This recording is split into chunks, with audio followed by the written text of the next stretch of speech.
Friends, आज आप लोगों को मैं सेंटेंस स्ट्रक्चर के बारे में बताऊंगा, जो कि ग्रामर का एक इम्पॉर्टेंट टॉपिक है। 9th और 10th के लिए बहुत ही इम्पोर्टेंट है। इसमें देखिए, सबसे पहले हम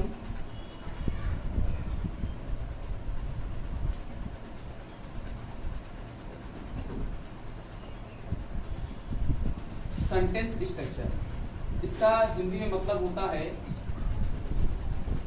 वाक्य संरचना। अगर हम वाक्य की संरचना को नहीं जानेंगे तो हमें ये नहीं पता चल पाएगा कि वाक्य में वर्ड्स जो आते हैं उनका अरेंजमेंट कैसे करना है। तो सेंटेंस स्ट्रक्चर में सबसे पहले हम बता दें आपको कि इसको दो भागों में बांट दिया गया है। सबसे पहला है आपका सब्जेक्ट और दूसरा है आपका प्रेडिकेट।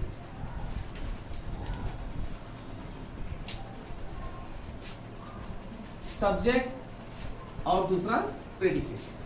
अब सब्जेक्ट को हम इसमें दो भागों में बांटेंगे। सब्जेक्ट भी दो भाग में बांट दिया गया। सब्जेक्ट कौन कौन? एक होता है आपका क्वालिफायर और दूसरा है आपका मेन वर्ड, जिसको हम मुख्य वर्ड भी बोलते हैं, मुख्य शब्द। क्वालिफायर को हम तीन भागों में बांटेंगे।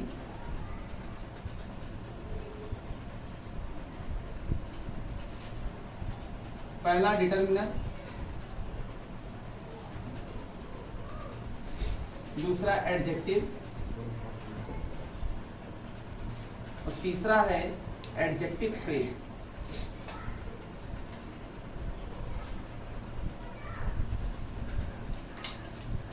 तो हम क्या देखें, ये जो सेंटेंस स्ट्रक्चर है जिसको कहते हैं वाक्य की संरचना, इसको सबसे पहले दो भागों में बांटा गया, सब्जेक्ट और दूसरा प्रेडिकेट।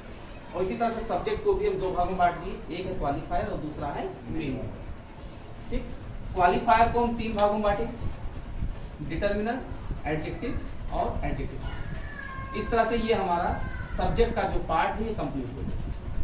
अब इसी तरह से प्रेडिकेट के भी जो पार्ट है उनको देखेंगे। प्रेडिकेट को हम सबसे पहले तीन भागों में बांट देते हैं। एक होता है आपका वर्ब, दूसरा है ऑब्जेक्ट और तीसरा है कॉम्प्लीमेंट। कॉम्प्लीमेंट का मतलब होता है पूरक। ऑब्जेक्ट को आप जानते ही हैं, कर्म कहते हैं। ठीक, वर्ब क्रिया। वर्ब को भी बाद में दो भागों में बांट दिया गया। एक है आपका हेल्पिंग वर्ब और दूसरा है आपका एक्शन वर्ब, इसको मेन वर्ब भी बोलते हैं। इस तरह से अब ऑब्जेक्ट की बात करते हैं। ठीक, तो ऑब्जेक्ट भी आपके दो प्रकार के हैं, इसको भी दो भागों में बांटा गया है। पहला डायरेक्ट ऑब्जेक्ट और दूसरा है आपका इनडायरेक्ट ऑब्जेक्ट।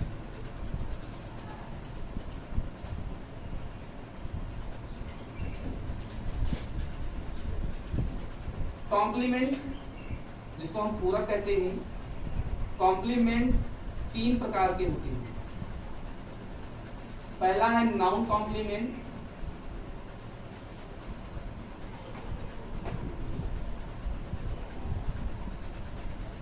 दूसरा है एडजेक्टिव कॉम्प्लीमेंट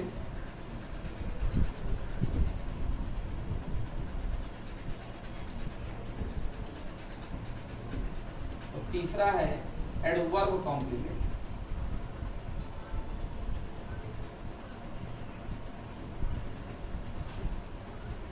तो अब हम सेंटेंस के जो पार्ट्स अभी देखे हैं, सब्जेक्ट और प्रेडिकेट, सबसे पहले हम उसको बांटेंगे। तो उसको एग्जांपल से समझते हैं। जैसे एग्जांपल है, ही वेंट टू लखनऊ, वह लखनऊ गया। तो सबसे पहले हम ये देखेंगे कि इसमें हमारा सब्जेक्ट कहाँ है और इसमें हमारा प्रेडिकेट कहाँ है। तो सब्जेक्ट पहचानने का सबसे अच्छा तरीका ये होता है कि किसी भी सेंटेंस में जो सब काम करता है वही हमारा क्या होता है, सब्जेक्ट होता है। सब्जेक्ट की हिंदी क्या होती है, कर्ता। कर्ता का मतलब होता है करने वाला। ठीक। तो जो सारा एक्शन करेगा वही हमारा सब्जेक्ट कहलाएगा। तो ही वेंट टू लखनऊ, वह लखनऊ गया, तो यहाँ लखनऊ जाने का काम कौन कर रहा है? वह ही कर रहा है। क्या कर रहा है? ही। तो ही आपका क्या होगा? ही आपका सब्जेक्ट। अब रही बात प्रेडिकेट की, तो जब आप सब्जेक्ट को जान जाओगे कि हमारा सब्जेक्ट का जो वर्ड है ये है, उसके बाद आपको ये देखना है कि आपका हेल्पिंग वर्ब कहाँ आया है या एक्शन वर्ब कहाँ आया है। हो सकता है किसी सेंटेंस में हेल्पिंग वर्ब आया हो। हेल्पिंग वर्ब का मतलब क्या होता है, हमने आपको एक बार बताया था, is, am, are, was, were, has, have, had, will, shall, ये सब आपकी हेल्पिंग वर्ब। यदि किसी सेंटेंस में ये हेल्पिंग वर्ब दिखाई देता है, ये हेल्पिंग वर्ब, तो समझ जाना कि इसी हेल्पिंग वर्ब से लेकर इधर का पूरा आपका जो पार्ट है वो प्रेडिकेट कहलाएगा। और अगर मान लो हेल्पिंग वर्ब नहीं आया है तो एक्शन वर्ब आया होगा। जैसे इस सेंटेंस को देखो, ही वेंट टू लखनऊ, वह लखनऊ गया।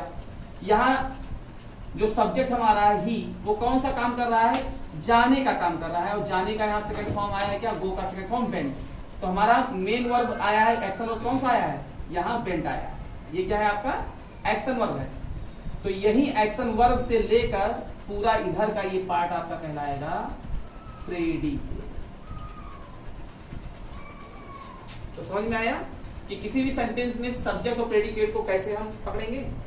सब्जेक्ट क्या होगा? जो सब काम करेगा, जिसको कहते हैं कर्ता, तो वो इधर सबसे पहले आता है। प्रेडिकेट का मतलब जहां हेल्पिंग वर्ब दिखाई देंगी, उस हेल्पिंग वर्ब के इधर का पूरा सेंटेंस आपका क्या कहलाएगा? पूरा पार्ट आपका प्रेडिकेट कहलाएगा। अब मान लीजिए कि अगर हेल्पिंग वर्ब नहीं भी आया है तो एक्शन वर्ब आएगा। जैसे कि वेंट आ गया, तो वेंट से लेकर यहां तक का पूरा आपका प्रेडिकेट का पार्ट कहलाएगा। अब इसके बाद देखिए, सब्जेक्ट प्रेडिकेट को हम समझ चुके हैं। अब हम सब्जेक्ट के जो पार्ट हैं उसको समझेंगे। तो हमने बताया था कि सब्जेक्ट को दो भागों में बांटा गया है। सबसे पहले कौन कौन? क्वालिफायर और मेन वर्ड। ये क्या होता है एग्जांपल से समझते हैं।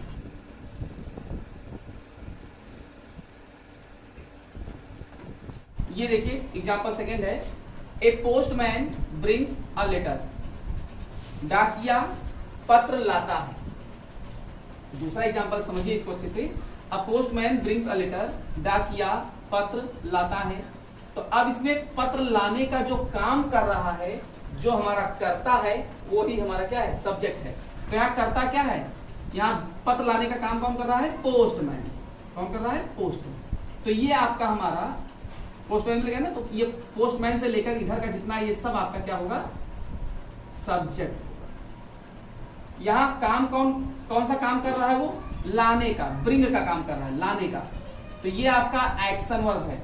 और हमने बताया था कि जब हेल्पिंग वर्ब आ जाए या तो कोई एक्शन वर्ब आ जाए तो उसके इधर का पूरा जो पार्ट है ये आपका प्रेडिकेट कहलाता है।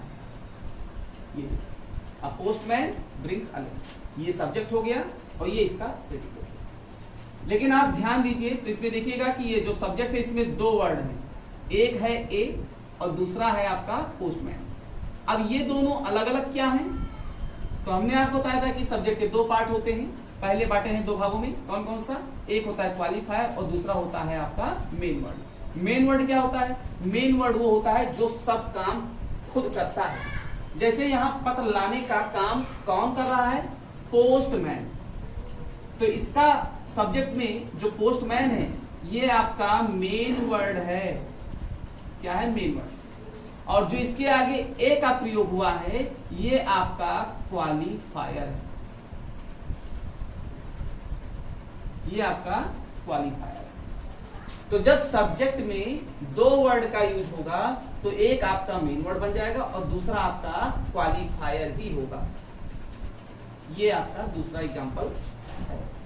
अब तीसरा एग्जांपल हम लेंगे और उसमें ये समझेंगे कि सब्जेक्ट को हमने आपको बताया था सब्जेक्ट के दो भाग होते हैं, एक होता है क्वालिफायर और एक होता है मेन वर्ड। फिर मैंने क्वालिफायर को भी बताया था कि तीन भागों में बांटा गया है, कौन कौन? डिटरमिनर, एडजेक्टिव और एडजेक्टिव फ्रेज। तो अब यहाँ डिटरमिनर क्या होता है पहले इसको समझ लें। जैसे एग्जांपल है,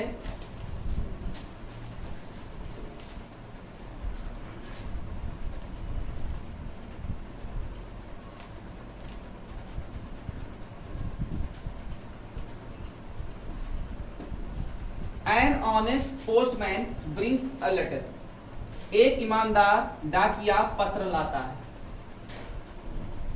तीसरा एग्जांपल समझना। अब ये क्वालिफायर, आपको जो दूसरा एग्जांपल, इसमें हम ये बता दें कि क्वालिफायर होता क्या है। जो मेन वर्ड होता है, इसको क्वालिफाई करने का जो वर्ड काम करता है वही हमारा क्वालिफायर कहलाता है।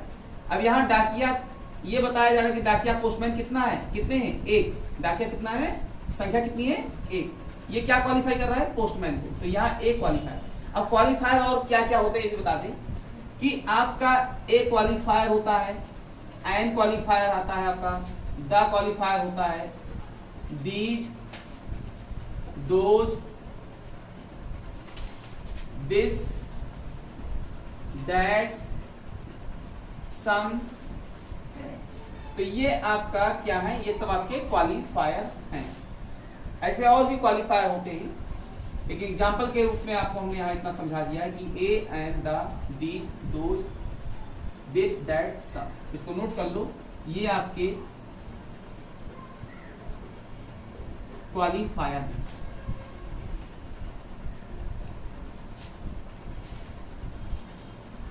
इसके बाद आप देखते हैं तीसरे एग्जाम्पल में, एक ईमानदार डाकिया पत्र लाता है। अब इसमें भी हम सबसे पहले मेन वर्ड को ढूंढेंगे। मेन वर्ड का मतलब होता है जो सब काम कर रहा है, जो मेन काम कर रहा है वही हमारा मेन वर्ड होगा। अब यहाँ पत्र लाने का जो काम है वो कौन कर रहा है, पोस्टमैन कर रहा है, डाकिया कर रहा है। तो आपका मेन वर्ड कहाँ है, मेन वर्ड ये है डाकिया, पोस्टमैन। ठीक।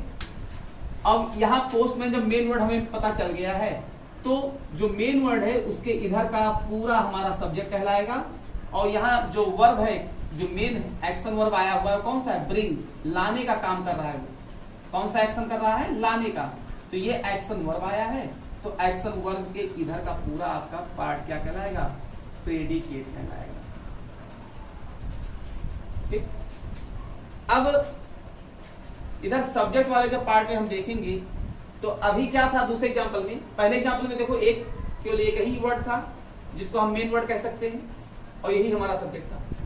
अब दूसरे वाले एग्जांपल में क्या देखा हमने, इसमें दो वर्ड आ गए। ठीक। और दोनों वर्ड क्या कहलाएंगे, सब्जेक्ट कहलाएंगे। लेकिन इसमें पोस्टमैन मेन वर्ड है और ए क्या है, क्वालिफायर। तीसरे एग्जांपल में देखो इसमें तीन वर्ड आ गए। अब कौन कौन, एक आ गया आपका एन, दूसरा है ऑनेस्ट और तीसरा है पोस्टमैन। तो अब यहाँ पोस्टमैन जो है ये आपका मेन वर्ड है। और जब क्वालिफायर और मेन वर्ड के बीच में कोई एडजेक्टिव आ जाए, एडजेक्टिव का मतलब होता है विशेषण, जो विशेषता बताए। अब यहाँ पोस्टमैन की विशेषता क्या है कि वो ईमानदार है, डाकिये की विशेषता क्या है कि वो ईमानदार है। तो जो ईमानदार वर्ड है अर्थात इसको इंग्लिश में क्या कहते हैं, ईमानदार को ऑनेस्ट कहते हैं। तो ये ऑनेस्ट कहाँ लिखा गया है, ये आपके क्वालिफायर और मेन वर्ड के बीच में लिखा गया। देखो ये क्वालिफायर है, तो ये मेन वर्ड है और इसके बीच में ये लिखा गया है, क्या है, ये आपका एडजेक्टिव। तो ध्यान देना कि जब क्वालिफायर और मेन वर्ड के बीच में कोई एडजेक्टिव आ जाता है तो जो अभी तक क्वालिफायर था वो अब क्वालिफायर नहीं कहलाएगा, अब ये डिटरमिनर कहलाएगा। तो क्या देखा आपने कि जब सब्जेक्ट में तीन वर्ड आए और तीन वर्ड में जो सब मेन काम कर रहा है वो तो हमारा मेन वर्ड है, और क्वालिफायर और मेन वर्ड के बीच में जब कोई एडजेक्टिव आ जाता है तो वो तो हमारा एडजेक्टिव हो गया। और जो हमारा क्वालिफायर था अब वो क्वालिफायर से बदलकर डिटरमिनर बन गया। तो पहले एग्जांपल में एक वर्ड, दूसरे एग्जांपल में दो वर्ड, तीसरे एग्जांपल में तीन वर्ड। अंतर समझ गए। अब चौथे एग्जांपल में हम ये समझेंगे कि डिटरमिनर समझ गए, मेन वर्ड समझ गए, एडजेक्टिव समझ गए। अब लास्ट जो सब्जेक्ट का पार्ट बचता है वो है एडजेक्टिव फ्रेज। वो क्या होता है, तो इसको एक एग्जांपल से हम समझाते हैं कि जैसे मान लीजिए आपसे हम कहें कि जाइए और एक काली बिल्ली को पकड़ लाइए, तो आप जाएंगे काली बिल्ली को पकड़ने। तो जब आप वहां पकड़ने गए तो 10 बिल्लियां हैं, मान लो 10 में एक काली बिल्ली है, आप उसको आसानी से पकड़ लाएंगे। तो मैंने जो पहली विशेषता बिल्ली की बताई क्या, काली, ब्लैक, वो क्या है, वो आपका एडजेक्टिव है, वो आपका क्या है, एडजेक्टिव। लेकिन मान लो आप वहां गए बिल्ली को पकड़ने, 10 बिल्ली हैं और 10 के 10 ब्लैक हैं, तब किसको पकड़ोगे? तब मैं एक विशेषता और बताऊंगा आपको। जाओ, एक बिल्ली ब्लैक है जो पेड़ के नीचे बैठी है, उसको पकड़ लो। तो आप जाओगे, 10 बिल्लियां देखोगे, वहां 10 बिल्ली में 10 के 10 काली रहेंगी। हो सकता है उसमें एक बिल्ली पेड़ के नीचे बैठी हो, आप उसको आसानी से पकड़ लो। तो मैंने यहाँ पर कितनी विशेषता आपको बताई? 2 विशेषता। एक विशेषता मैंने क्या बताई बिल्ली की, कि वो काली है, और दूसरी विशेषता क्या बताई मैंने बिल्ली की, कि वो पेड़ के नीचे बैठी है। 2 विशेषता मैंने बताई। तो पहली जो विशेषता बताई ब्लैक, वो आपका एडजेक्टिव है, और जो दूसरी विशेषता मैंने बताई अंडर द ट्री, वो आपका क्या है, एडजेक्टिव फ्रेज है। इसी तरह से मान लो फिर आप हमारे पास आए, पता लगा कि 10 बिल्ली हैं, 10 के 10 ब्लैक हैं, 10 पेड़ के नीचे बैठी हैं, तब क्या करोगे? तब फिर कंफ्यूज होगे। तब फिर मैं आपको एक विशेषता और बताऊंगा कि जाओ, एक बिल्ली काली है, पेड़ के नीचे बैठी है, एक पैर की लेंगड़ी है, उसको पकड़ लो। अब मैंने यहाँ उस बिल्ली की तीसरी विशेषता बताई। पहली बताई ब्लैक जो कि एडजेक्टिव है, दूसरी बताई पेड़ के नीचे बैठी है, वो आपका एडजेक्टिव फ्रेज है, और जो तीसरी विशेषता बताई कि एक पैर की लंगड़ी है, वो भी आपकी विशेषता है तीसरी। तो यहाँ पर एडजेक्टिव फ्रेज कितने हुए? 2 एडजेक्टिव फ्रेज। समझ में? जैसे इस एग्जांपल में देखते हैं, the old lady in the room is wise. कमरे में बूढ़ी औरत बुद्धिमान है। कमरे में जो बूढ़ी औरत है वो बुद्धिमान है।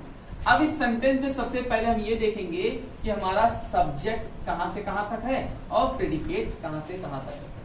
हम प्रेडिकेट को अगर पकड़ लेंगे, प्रेडिकेट को अगर हम जान गए, तो सब्जेक्ट पहचानना हमें आसान हो जाएगा।